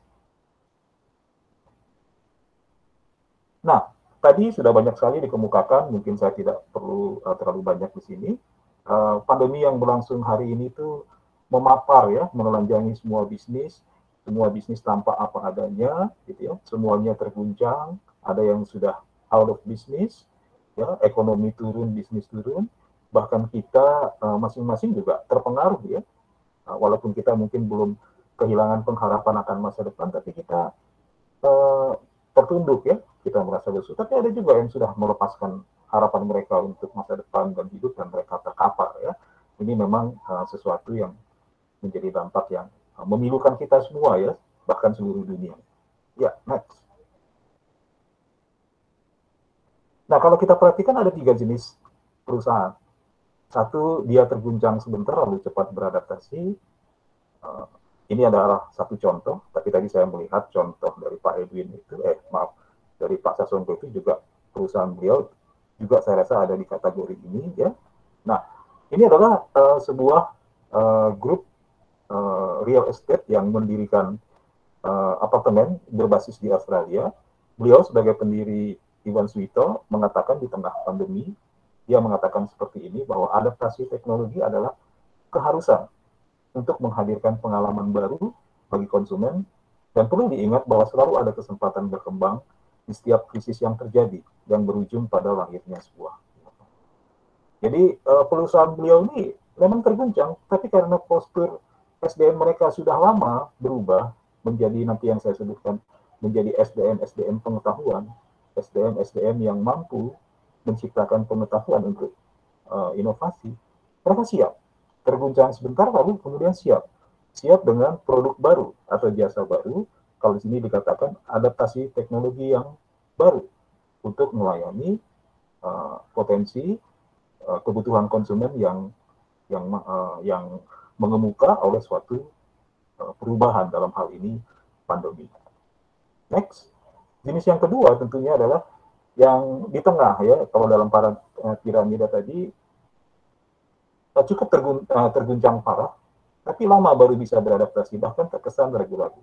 Sebenarnya manufaktur dunia saya selama 20 tahun lebih kurang ini, termasuk di dalam sini ya, kalau saya lihat di Indonesia khususnya ya, termasuk yang agak lama beradaptasi. Demikian juga tekstil. Nah, untuk memudahkan ini, penjelasan saya mungkin adalah bisnis perhotelan. Nah, waktu PSBB gelombang 1 atau PSBB jilid 1 itu dilonggarkan, sebenarnya buat bisnis perhotelan ini terbuka kesempatan untuk melayani potensi konsumen yang ternyata mereka, satu mungkin tidak membaca, yang kedua mungkin membaca tapi ragu-ragu. Jadi mereka ragu-ragu dengan apakah ini mau kita layani kebutuhan yang ada ini atau tidak. Itu terlihat dari lambat sekali mereka merespon. Ini saya alami sendiri. Jadi sebenarnya ada potensi kebutuhan konsumen yang bertumbuh setelah 3 bulan harus di rumah ya. Ada rasa kebosanan, ada rasa kejenuhan dan ingin refreshing ya. Tapi karena kalau keluar kota itu pengecekannya masih jalan meskipun tidak PSBB dan harus ada surat COVID dan sebagainya, orang pengen seperti kami saja, satu keluarga misalnya pengen menikmati 1-2 malam atau 3 malam di luar, di hotel misalnya, dan itu ternyata banyak juga kebutuhan itu. Tapi yang kami lihat waktu kami menginap di 1-2 hotel di Bandung pada waktu itu, kami melihat yang dijual itu sedikit sekali. Satu, karena alasan takut nanti ada pengecekan. Yang kedua, kalau saya sih mengatakan mereka tidak siap. Mereka tidak siap secara postur SDM-nya untuk melihat ini dan keluar dengan satu tawaran penginapan hotel yang mudah dijangkau. Misalnya harga diturunkan tapi hunian bisa volume huniannya bisa meningkat. Nah, ini saya lihat bisnis perhotelan ini sangat lambat ya, walaupun dia mulai beradaptasi. Nah, oke, next. Dan tentunya adalah jenis yang ketiga yang berhenti beroperasi. Kita sudah mendengar cerita sedih dari beberapa perusahaan ternama ya. Kita sudah mendengar Pizza yang menutup operasi di Amerika, di Indonesia mungkin belum ya, karena mereka sudah tidak mampu lagi menjalankan operasi. Demikian juga Dunkin Donut Internasional, mereka sudah mengatakan sudah tidak mampu lagi untuk melanjutkan. Ya, ini adalah menurut saya adalah jenis perusahaan yang sama sekali tidak siap. Mengapa? Karena postur SDM itu belum berubah. Postur SDM itu masih SDM yang transaksional, artinya dia datang, bekerja, dia mendapat upah, lalu dia memberikan sesuatu. Sedangkan postur yang dibutuhkan untuk melayani perubahan seperti sekarang ini adalah postur SDM yang sudah bertransformasi menjadi SDM yang mampu mencipta pengetahuan. Next. Nah, apa yang membedakan ketiga jenis perusahaan tersebut? Yang membedakan ketiga jenis perusahaan tersebut adalah kemampuan beradaptasi. Next. Nah, apa yang dimaksud dengan kemampuan beradaptasi? Kemampuan beradaptasi itu adalah kemampuan perusahaan untuk merespon perubahan dengan produk atau jasa atau kombinasinya yang dibutuhkan pada setiap perubahan. Oke, next. Apa yang membangun kemampuan beradaptasi sebuah perusahaan terhadap perubahan lingkungannya? Nah, ini yang mau saya tekankan barangkali dalam presentasi saya adalah kemampuan menciptakan pengetahuan dari informasi. Jadi, informasi dan pengetahuan yang ada di kepala semua SDM itu diramu di dalam satu proses kreatif yang mengarah pada menjawab pasar, menjadi sebuah proses inovasi yang menghasilkan pengetahuan baru. Nah, bagaimana ini bisa terjadi? Nanti kita akan lihat. Next.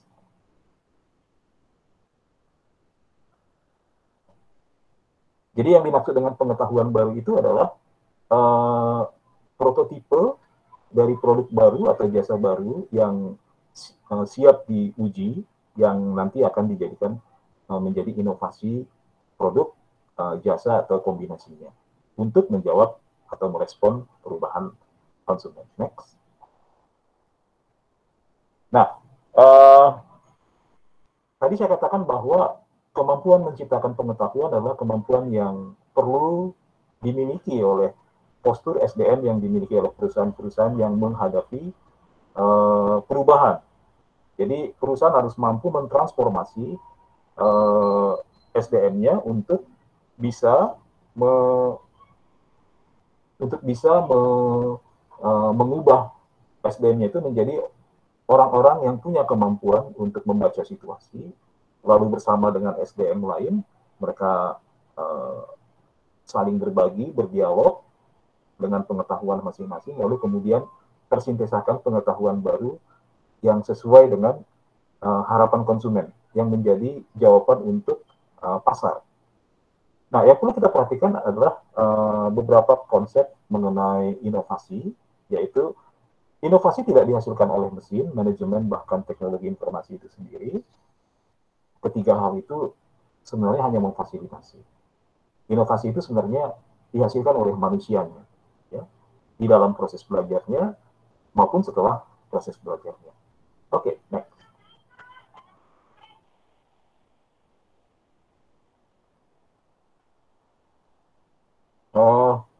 Proses kreatif menjadi sebuah proses inovasi. Proses kreatif di mana SDM belajar, kemudian mereka berinteraksi, berdialog satu sama lain, lalu terjadi sintesa sebuah pengetahuan baru untuk menjawab pasar konsumen itu menjadi proses inovasi, berubah menjadi proses inovasi kalau purpose-nya itu adalah untuk melayani perubahan pasar. Kalau purpose-nya bukan itu, sebenarnya itu hanya proses kreatif. Jadi banyak orang mungkin ya coba sana coba sini, tapi nggak ada hubungannya dengan kebutuhan yang nyata dari pasar. Nah, itu sebenarnya masih proses kreatif. Ya, nggak masalah. Tapi supaya itu menjadi proses yang inovatif, maka itu harus diarahkan untuk menjawab kebutuhan konsumen. Oke, next. Mudah-mudahan waktunya cukup ya. Oke. Nah, pengetahuan yang siap digunakan, seperti yang saya katakan tadi, adalah sintesa pengetahuan yang sudah dijadikan prototipe, yang siap untuk dijadikan produk atau jasa baru. Jadi kalau dia tidak bermanfaat, sebenarnya itu belumlah pengetahuan yang dibutuhkan untuk merespon pasar. Lanjut, silakan. Next. Ya, oleh karena itu, tadi sudah saya katakan sebenarnya seluruh proses belajar individu maupun kelompok individu atau organisasi haruslah diarahkan untuk mewujudkan produk, proses, atau manajemen baru. Jadi bukan hanya produk atau jasa yang baru, tapi proses. Karena nanti produk baru itu memerlukan proses baru. Jadi proses belajar itu harus diarahkan ke sana. Kalau tidak diarahkan ke sana, sebenarnya tidak ada penciptaan pengetahuan baru, tidak ada inovasi. Oke, next. Nah, tadi sudah bagian ini tadi sudah saya kemukakan. Nah, proses penciptaan pengetahuan baru itu sebenarnya ada di proses inovasi. Proses inovasi itu sebenarnya adalah proses kreatif yang ketika diarahkan untuk menjawab pasar, dia menjadi proses inovasi untuk menciptakan pengetahuan baru. Oke, next. Nah, mengenai pengetahuan dan inovasi ini mungkin sedikit saya sampaikan. Inovasi menurut school of thought yang saya pegang, mungkin ada school of thought yang lain ya. Inovasi itu baru dikatakan inovasi kalau sudah tercipta manfaat. Artinya sudah berada di tangan konsumen dan mendatangkan pendapatan bagi perusahaan. Kalau belum, itu baru proses inovasi. Oke, next. Nah, jika proses kreatif telah diarahkan untuk merespon perubahan lingkungan bisnis dan kebutuhan konsumen, maka proses kreatif telah menjadi sebuah proses inovasi. Oke, ini tadi sudah saya sampaikan. Next.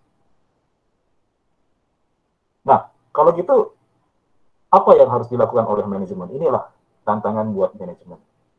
Ya, individu tadi supaya mereka bisa kreatif, ya, mereka memerlukan informasi dan pengetahuan, kemudian mereka berdialog, mereka perlu belajar sendiri maupun secara organisasi, mereka perlu habitat dan atmosfer, dan habitat dan atmosfer ini adalah wilayah manajemen.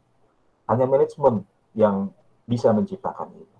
Nah, kalau habitat ini nggak ada, proses belajar atau inovasi itu nggak akan jalan, akan gagal. Habitat tentu Bapak Ibu paham ya, ikan tidak bisa hidup di darat karena darat bukanlah habitatnya. Dia harus hidup di air karena air adalah habitatnya. Nah, sama seperti itu, proses inovasi itu, proses belajar, proses penciptaan pengetahuan itu perlu habitat. Nah, ini yang saya mau tekankan sebenarnya di dalam presentasi saya ini. Oke, next.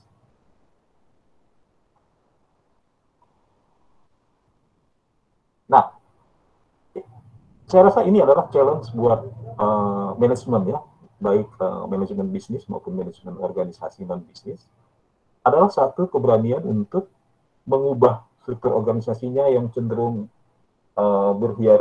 hierarkinya tinggi, berjenjang, menjadi satu organisasi yang lebih datar. Kenapa? Karena informasi perlu berjalan dengan cepat, keputusan perlu diambil dengan cepat. Kalau organisasinya sangat berjenjang, informasi itu lambat, ke atas, ke bawah, nanti ke bawah lagi ke atas, itu lambat sekali. Tapi kalau mendatar, informasi itu cepat dan keputusan bisa diambil dengan cepat. Mudah-mudahan masih ada waktu. Lalu komunikasi formal dan informal itu harus diperlakukan sama penting. Karena apa? Karena proses belajar itu, proses dialog antara SDM itu untuk mensintesakan pengetahuan-pengetahuan baru untuk menjawab pasar itu banyak terjadi di wilayah informal. Dan keputusan harus cepat diambil. Jadi menurut saya adalah komunikasi formal itu memfasilitasi komunikasi informal. Jadi kalau keputusan sudah bisa diambil di wilayah informal, yang formal itu nanti mengikuti. Jadi bukan malah memperlambat. Yang berikutnya adalah challenge buat manajemen adalah tugas dirancang kaya dengan tanggung jawab. Artinya tugas yang diberikan kepada SDM itu adalah tugas yang memberi kepada dia ruang yang besar untuk bertanggung jawab dengan pekerjaannya. Jadi kalau perlu dilakukan satu perubahan, dia harus melakukan perubahan. Kalau dia perlu memutuskan, dia boleh mengambil keputusan tanpa menunggu. Dan ya, masih ada waktu, Bu? Ini sudah habis, Bapak. Bisa dipercepat 2 menit? Bisa. Oke, bisa. Nah, kemudian juga challenge berikutnya adalah hubungan antar tugas yang tumpang tindih supaya ada interaksi, lalu sistem insentif yang diarahkan untuk penciptaan pengetahuan dan juga sistem informasi yang lentur ya. Oke, mungkin next. Mungkin ini tidak sempat saya jelaskan. Atmosfer yang perlu diciptakan oleh manajemen adalah budaya toleransi terhadap kesalahan selama dalam konteks belajar, kepemimpinan yang bersifat fasilitator, dan suasana keterbukaan. Dan yang terakhir, next, ini barangkali terakhir Bu, sebelum presentasi saya selesaikan. Next lagi. Ya, oke. Lalu kalau begitu apa yang perlu disiapkan oleh manajemen?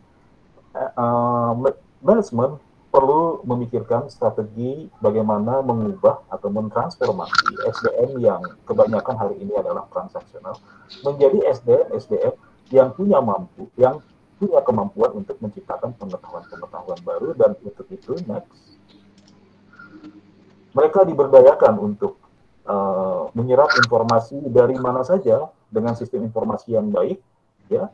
Dari mana saja yang berhubungan dengan perubahan pasar, perkembangan teknologi, untuk melakukan sesuatu di bagian mereka masing-masing, untuk mengubah sesuatu. Nah, untuk itu, next, mereka perlu diberdayakan untuk belajar. Dan di dalam belajar itu, mereka berinteraksi, mensintesakan pengetahuan baru, jadi mereka didorong untuk menjadi SDM yang mampu menciptakan pengetahuan baru dari belajar sendiri maupun dari belajar bersama-sama, berinteraksi dan berdialog. Oke, maaf Bu, untuk waktunya yang mungkin menjadi lebih, barangkali itu saja pemaparan saya yang saya bisa lakukan pada hari ini. Terima kasih. Luar biasa Pak Fajar ya, itu adalah banyak menjadi sintesa dari apa yang disampaikan, kaitannya tadi dengan materinya Pak Edwin dan juga Pak Dodo, dan Pak Fajar menegaskan dengan apa namanya memberikan perekat utama bahwa inovasi itu ada dua, inovasi yang sudah terjadi yang menjadi manfaat dan dirasakan masyarakat lah yang bisa disebut dengan inovasi. Kalau belum masih ide atau disebut dengan proses inovasi, dan tadi ada landasan teori mengenai hal itu. Menarik sekali, dan saya akan buka pada Q&A untuk sesi yang pertama. Saya akan bacakan pertanyaan-pertanyaan yang sudah masuk. Sementara Anda yang ingin bertanya langsung, boleh juga menyalakan mikrofonnya, apakah ada?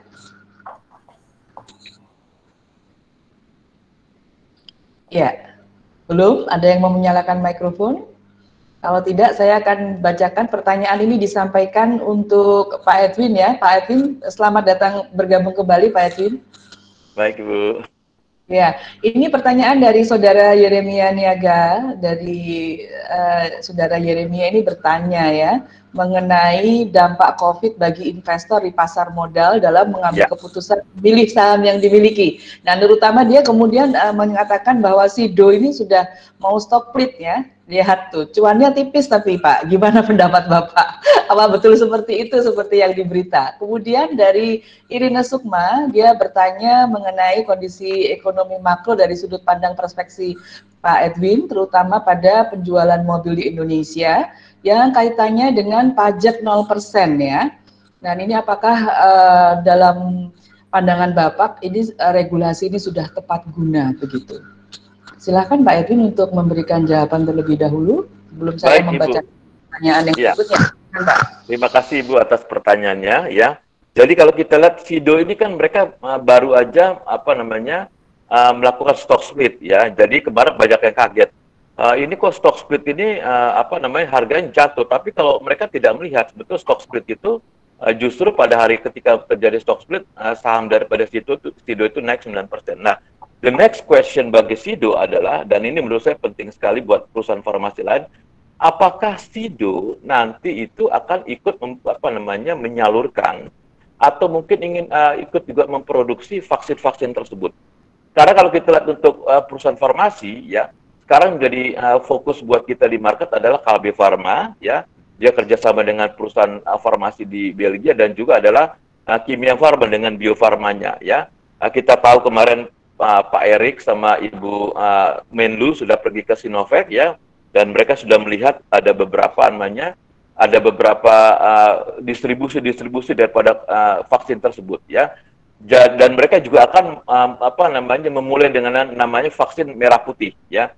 Jadi buat saya the next question adalah apakah mereka nanti akan menyalurkan vaksin itu atau tidak. Kalau memang mereka tidak menyalurkan vaksin, menurut saya sih growth daripada SIDO mungkin tidak terlalu besar, dan mereka baru aja mengannounce mereka akan banyak memproduksi katanya jamu-jamu ya yang terkait dengan untuk anti COVID ya, atau mempertahankan imun dan segala macam. Oke, itu bagus, tapi daya dorong terhadap penjualan mereka itu mungkin tidak terlalu besar. Itu mungkin komentar saya ya. Lalu komentar tentang pajak 0%, ya itu menurut saya sih mungkin sekarang jadi wacana yang cukup cukup ramai di market, Ibu, ya. Karena apa? Nanti kalau pajak itu diturunkan, itu harga Avanza dari 194 juta itu bisa turun jadi 100 juta. Nah, ini mungkin menurut saya bagus untuk jangka pendek, karena untuk menolong daripada penjualan mobil tersebut. Ya, sekarang lagi tarik-menarik, karena kalau menurut saya ini tidak boleh dilakukan untuk jangka panjang. Kenapa saya bilang tidak boleh dilakukan jangka panjang? Karena di lain pihak nanti ada trade-off dengan pendapatan dari pajak pemerintah. Nah, itu kan untuk mengatasi defisit daripada anggaran tersebut ya. Jadi mungkin untuk short term oke, tetapi untuk long term secara ekonomi itu tidak bagus. Itu mungkin pendapat saya. Oke. Saya lanjut ke pertanyaan berikutnya. Ini silahkan yang lain, apakah ada yang mau bertanya? Lupa, banyak sekali nih ya pertanyaan-pertanyaannya. Saya akan bacakan saja secara cepat, nanti saya akan beri kesempatan masing-masing narasumber untuk menanggapi. Dari Alpi, dia menanyakan kepada Pak Edwin dan Pak Fajar dan juga Pak Dodo, bagaimana kemungkinan pemindahan kepemilikan aset industri kita. Karena kondisi ekonomi yang tidak berjalan semestinya ini, beberapa perusahaan tertekan, terutama dengan biaya operasional yang terus berjalan, cash flow-nya minim, dan sehingga mereka menjual aset dan pembelinya ke pihak luar. Ini bagaimana pendapat Bapak? Terutama juga Alpi bertanya mengenai bagaimana nasib industri otomotif di Indonesia. Dari Chris, Stella Haudian, saya bacakan dulu Pak ini, karena banyak pertanyaannya ya. Chris menanyakan tentang apa saja yang dilakukan oleh perusahaan untuk dapat meningkatkan investasi dalam proses bisnis, terutama pada masa pandemi. Ya, itu dari Chris. Kemudian dari Setiawati, dia bertanya, pariwisata menjadi salah satu sektor yang paling terdampak. Rendahnya kepercayaan wisatawan menjadi salah satu penyebabnya. Nah, bagaimana bisa membangun kepercayaan para wisatawan ini lagi? Ini disampaikan untuk Pak Fajar ya. Lalu ada pertanyaan lagi dari, saya bacakan, Muhammad Sujianto. Ini memberikan, bukan bertanya, tapi ke John Mark ya. Ya, pertamanya si John ini, apakah sejauh ini dengan melakukan promo cashback pada pembayaran premi asuransi Sinarmas yang jadi strategi yang dilakukan saat ini menjadi langkah yang baik dalam meningkatkan customer retention? Ini dia tanya customer retention. Dilihat dari consumer behavior yang saat ini trennya memang suka-sukanya cashback. Ini disampaikan untuk Pak Dodo. Baik, saya beri kesempatan. Tadi Pak Edwin sudah menanggapi. Pak Fajar dulu ya, yang untuk pariwisata Pak. Sebentar Pak. Saya singkat. Baik, terima kasih. Mungkin jawaban saya konsisten dengan presentasi saya tadi bahwa satu ada sisi jangka panjangnya, yaitu pada masa pandemik yang seperti ini, ekonomi menjadi lamban dan lesu. Mungkin industri pariwisata itu boleh melihat ke dalam dulu untuk menyiapkan dan mengubah postur dari karyawan atau SDM itu menjadi karyawan-karyawan yang mampu belajar cepat dan mampu menciptakan pengetahuan-pengetahuan baru untuk menjawab kebutuhan yang tidak terlihat, yang sebenarnya sudah ada pada konsumen pariwisata ya. Jadi misalnya seperti hotel tadi ya. Nah, kalau yang kedua yang dalam waktu cepat atau dalam waktu singkat ini, mungkin tadi yang disampaikan oleh Pak Edwin dan Pak Tengko tadi barangkali sudah cukup ya. Kalau dari sisi saya mungkin lebih ke jangka panjang. Ya, mungkin itu jawaban saya, Ibu. Ya, saya berikan kesempatan Pak Dodo. Tadi ada pertanyaan yang menarik nih mengenai konsumen behavior yang suka cashback. Betul. Sebetulnya kalau kita bicara cashback itu bukan tren konsumen behavior sekarang ya. Dari dulu konsumen paling suka cashback. Ya, sebetulnya itu oke, itu sudah kita lakukan strategi itu dengan memberikan cashback ke konsumen kita, kan sebetulnya itu bukan prioritas kita. Kalau di Sinarmas Insurance ya, kita lebih ke service kita, bagaimana after sales kita seperti apa. Makanya cashback oke, kita tetap harus adakan sebagai gimmick untuk konsumen kita. Cuman sekali lagi after sales kita yang lebih kita prioritaskan. Maka dari itu ya, kita di Sinarmas sendiri memang lebih mengutamakan itu. Makanya di industri kita satu-satunya yang saat ini memang lebih unggul terkait jaringan cabang kita ya. Yaitu salah satu bentuk dari gimmick kita di luar cashback. Tapi it's okay, cashback memang tepat. Cuman plus lagi dengan after sales kita seperti apa ke konsumen kita. Jadi saya seperti itu. Jadi ini ada bagian untuk mengedukasi market juga ya Pak ya? Ya. Oke. Kalau kita peran cashback nggak ada habisnya soalnya. Jadi harus benar-benar smart untuk melihat apa ya, peluang yang ada di pasar dan di masyarakat. Baik, saya kembali ke Pak Edwin. Masih ada 2 pertanyaan itu tadi dari Alfi yang mengenai pemindahan kepemilikan aset industri. Kemudian ya Cash Flow dan juga Kristela yang bertanya mengenai bagaimana perusahaan dapat meningkatkan investasi pada masa seperti ini. Silakan Pak Edwin. Ya, jadi kalau pemindahan aset itu mungkin tergantung industri, karena kalau misal kita bicara pemindahan aset, kalau di capital intensif itu susah sekali, ya. Bagaimana mereka bisa memindahkan aset seperti contoh mungkin seperti Barito Pacific, ya, yang kita tahu untuk investasi di bidang petrokimia aja membutuhkan sekitar 2,5 miliar dolar. Atau bagaimana kita bisa memindahkan aset seperti contoh industri semen Indonesia, Indosemen, yang mereka tidak sembarangan karena bukan hanya soal marketnya juga, tapi juga ada soal bahan baku, ya. Mungkin bisa dilakukan kalau misalnya perusahaan-perusahaan itu lebih ke consumer atau retail, mungkin bisa dilakukan. Jadi tergantung, ya. Tapi menurut saya sih mungkin kita nggak boleh juga gegabah untuk memindahkan mungkin aset-aset kita, ya, karena ini kan masa ini sebetulnya tidak berlangsung lama. Ya mungkin ketika vaksin ditemukan itu pasti nanti ekonomi akan berangsur pulih kembali. Jadi saya tidak menyarankan sebetulnya kalau terjadi pemindahan aset, karena pemindahan aset itu butuh waktu dan butuh dana tambahan juga. Itu pertama jawaban saya, ya. Kedua mengenai investasi perusahaan di dalam situasi saat ini, justru kalau kita lihat, ya, banyak perusahaan-perusahaan, ya, terutama emiten-emiten yang ada di bursa itu mereka memotong capex mereka seperti saya katakan tadi, ya, karena mereka melihat ada ketidakpastian, mereka melihat kalaupun mereka ekspansi, mereka mendraw down mereka punya capex itu dalam jumlah besar, nanti tidak ada hasil, maka mereka banyak yang melakukan scaling down, ya. Sama seperti perusahaan kami di MNC pun kita melakukan scaling down. Kita berpikir ya untuk apa kita mendraw down kita punya seluruh capex kalau memang tidak ada hasil. Makanya kalau saya lihat justru sebaliknya, banyak perusahaan-perusahaan sekarang mereka melakukan scaling down terhadap capex mereka. Itu mungkin jawaban saya, Bu.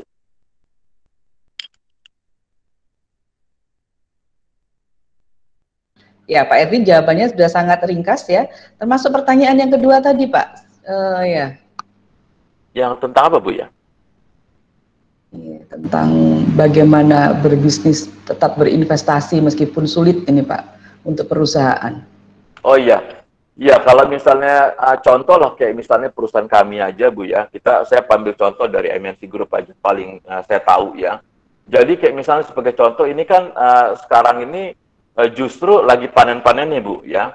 Lagi panen-panen kenapa? Orang sekarang nggak mau keluar rumah, orang sekarang malas keluar rumah. Ya mereka banyak, saya katakan tadi adalah mereka banyak di rumah, mereka banyak nonton televisi. Tetapi strategi kami bukan hanya melalui TV-TV konvensional, tetapi kita memecah-mecah juga dari beberapa program-program kita. Katakan Indonesian Idol atau X Factor. Indonesian Idol kita masukkan ke dalam YouTube. Jadi kita bekerja sama dengan YouTube, ya. Kita memecah-mecah bagian-bagian misalnya dari Indonesian Idol, ya. Kita masuk ke situ. Justru viewer itu banyak sekarang masuk ke YouTube. Mereka melihat pecahan-pecahan tersebut dan itu sekarang menjadi potensi income sebetulnya bagi perusahaan kami, ya. Jadi kita bisa melihat itu salah satu cara yang kita lakukan, Ibu. Lalu kita juga merubah misalnya kita punya studio dari yang mungkin yang tadi yang konvensional sekarang melalui digital, sehingga produk-produk yang bisa mungkin Bapak Ibu saksikan di RCTI, di Global TV maupun di iNews atau mungkin di MNC TV itu sekarang udah banyak yang berupa digital. Artinya iklan-iklan pun sekarang tidak lagi terbatas satu program misalnya lalu berhenti dan ada beberapa iklan, tetapi mereka bisa iklan jalan, lalu juga mungkin green screen dan segala macam. Itu Ibu yang bisa yang bisa saya saksikan dari bagaimana kita bisa melihat peluang-peluang di masa krisis seperti ini, Bu. Baik, terima kasih. Saya undang ada beberapa partisipan, mahasiswa, tamu, dan undangan. Apakah ada yang ingin menyampaikan langsung kepada narasumber pertanyaannya? Saya beri kesempatan untuk open mic. Di penghujung pertemuan kita masih punya 15 menit yang berharga. Mari kita menggunakan kesempatan ini, ya. Seperti handuk basah nih para narasumber, kita harus peras benar-benar pengetahuan dan pengalamannya beliau. Silahkan kalau ada yang ingin bertanya. Open mic, silahkan. Nih kalau mahasiswa ini begini, Pak. Nih kalau sudah diminta untuk bertanya belum, tapi nanti gantian pada saat tertentu banyak pertanyaannya, Pak. Pertanyaannya banyak, terutama kalau mau mendekati ujian gitu. Baru malah mulai bertanya. Baik, karena kita masih punya 15 menit, saya ingin memberikan kesempatan ini karena tadi presentasi Pak Edwin belum keseluruhan ya, terutama pada yang untuk wrap up ya diskusi kita. Kita butuh satu solusi nih. Ini saya ambilkan dari PPT-nya Pak Arwin. Kita sudah mencapai pada puncak pembicaraan kita mengenai bagaimana tetap unggul di tengah krisis.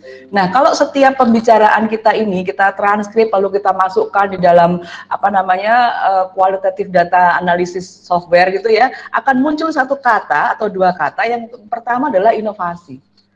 Ya, itu inovasi. Yang kedua adalah solusi.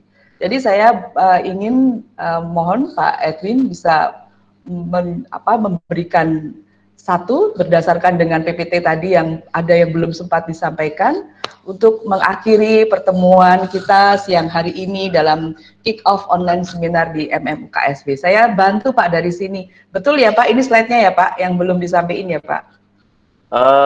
Saya belum bisa ngelihat slide-nya di sini. Belum bisa. Jadi ini di sini ada kecepatan penemuan vaksin, Pak. Belum bisa ya, Pak ya? Oke, jadi gini. Untuk bagaimana kita nanti bisa nanti berubah atau mungkin bisa menjadi normal, ada dua kata kunci sebetulnya dari materi saya adalah pertama adalah kecepatan daripada penemuan vaksin tersebut, ya. Itu nanti akan bisa berubah dan Indonesia bisa kembali lagi bekerja dengan normal, ya. Mudah-mudahan apa yang disampaikan seperti Pak Erik bilang dan Bu Retno ya, ketika mereka ketemu dengan dirutnya Sinovac ya, dia tidak pakai masker, sedangkan Bu Retno sama Pak Erik itu pakai masker ya. Jadi itu jadi kata kunci pertama ya. Semakin cepat vaksin itu bisa disuntikan ke masyarakat Indonesia semakin bagus ya. Itu untuk mengatasi meningkatnya pandemi. Lalu kedua adalah kecepatan daripada penyerapan anggaran, Ibu ya. Yeah. Kalau misal semakin cepat 695 triliun itu masuk ke dalam masyarakat melalui tadi keluarga, perbankan dan perusahaan, itu semakin juga bisa menahan kejatuhan daripada ekonomi Indonesia untuk turun lebih dalam ya.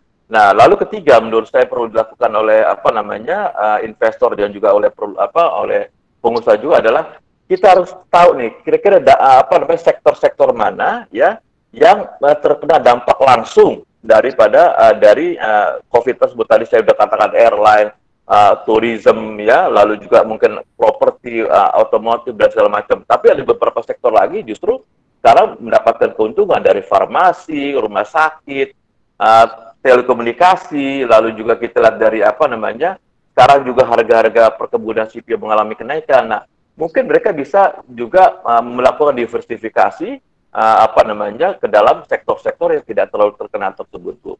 Itu mungkin juga jadi kata kunci saya, Bu. Terima kasih, Bu. Iya, luar biasa ya. Ini ada stock fix and target price di 2020 ini. Jadi sudah lengkap sekali materi dari Pak Edwin. Saya akan berikan kesempatan untuk simpulan dari apa yang tadi sudah disampaikan dan juga dari pertanyaan yang sudah direspon kepada Pak Dodo. Silakan Pak Dodo.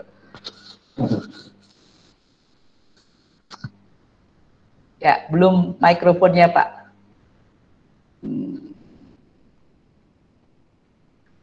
Belum, mikrofonnya masih off ya, Pak ya.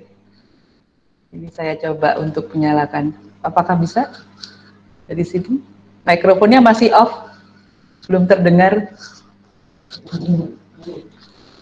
Belum terdengar, Pak Dodo. Iya. Ya, saya mungkin ke Pak Fajar dulu. Halo, Pak Fajar. Silakan, Pak.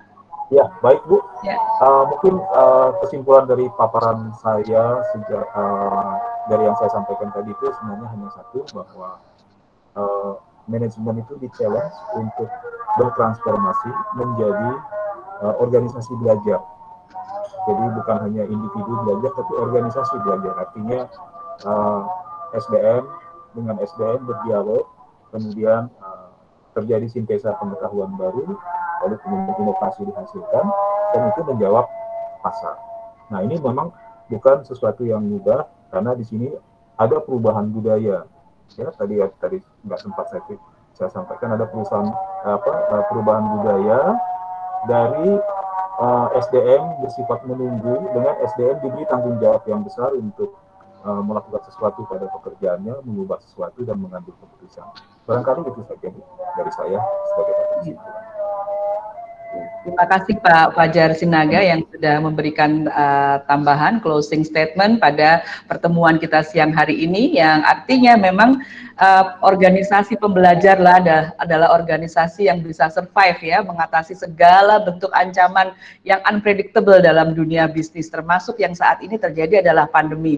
Yang tadi disampaikan oleh Pak Edwin, begitu vaksinnya ada ya, tidak begitu lama bisnis akan berjalan dengan normal ya. Dan Pak Fajar juga menyampaikan yang namanya organisasi pembelajar itu tidak akan mungkin tercapai tanpa individu pembelajar.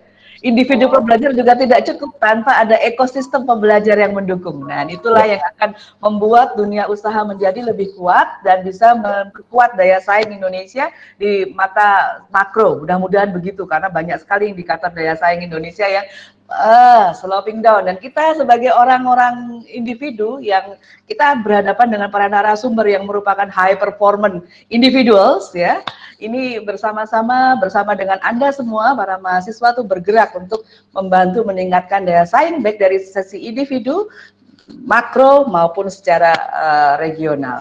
Saya kembali ke Pak Dodo. Halo Pak. Ya, oke.